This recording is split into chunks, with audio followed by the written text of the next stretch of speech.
Now we will go through the procedure of titration. First of all, you should set up a clamp stand and a burette. So we have to make sure the burette tap is closed and is clamped vertically. The second step will be to rinse out the burette. It's really important to clean your glassware before using them. So we will rinse out the burette using some of the reagent we are about to use, and then we will get rid of these. So we will open the burette to empty the solution that we used for cleaning. Then we will move the burette to the correct height for filling. Make sure that the top is below your eye level. You will have to loosen the boss and move it around the side. Loosen the clamp and move the burette down over the edge of the bench. Now we will pour the reagent into the burette using this funnel, and don't forget to remove the funnel once you have filled the burette. One important note is to remove any air bubbles, so let the reagent run through the burette briefly to remove any air bubbles trapped below the tap. In this case, don't forget to place a small beaker below your burette. Now our burette is ready to use. We will read the volume in the burette. Make sure to read the volume from the bottom of the meniscus. And don't forget to record the volume. So in this case, the initial reading is 5.90. Pay attention. You should record the volume to 2 decimal places. Let's now add the other reagent to the conical flask. So you have to add a known volume of the other reagent to the conical flask using a pipette. Make sure that the pipette is clean beforehand by rinsing with a portion of this solution. So this is the same that we have done with the burette.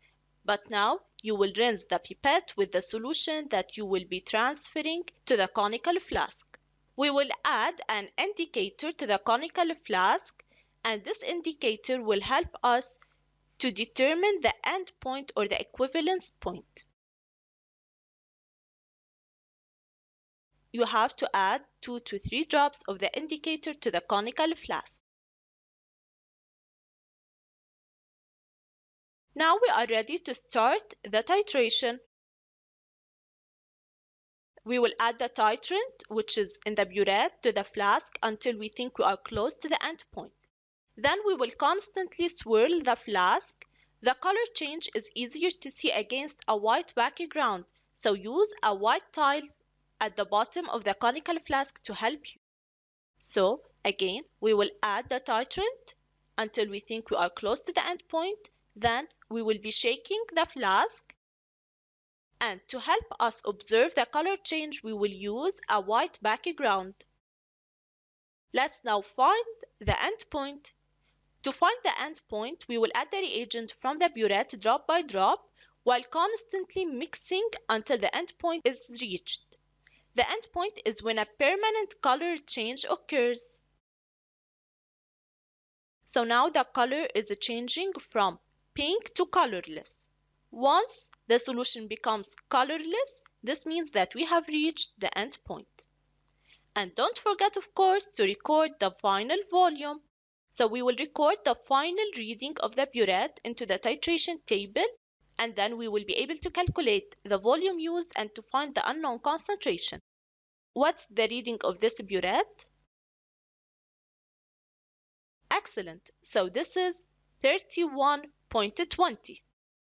So these are the steps of titration. Let's repeat them again. First of all, you have to set up the clamp stand and burette.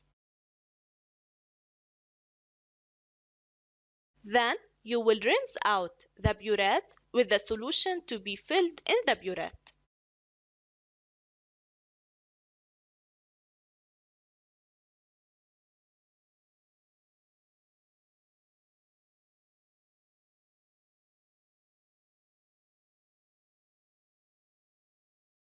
Let's now move the burette to filling height. So always make sure that the burette is below your eye level when filling it.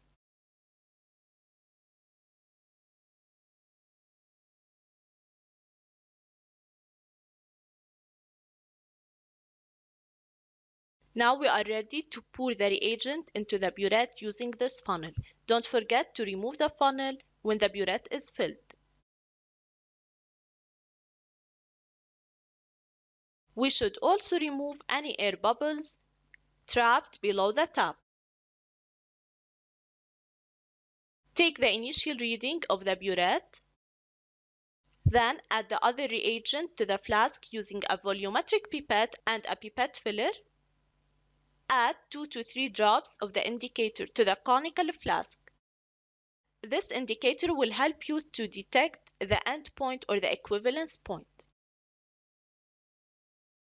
Then we will start the titration by adding the titrant from the burette to the conical flask while mixing to be able to detect the endpoint. We will find the endpoint by adding drop by drop the reagent from the burette, and when a permanent color change occurs, this means that this is the endpoint.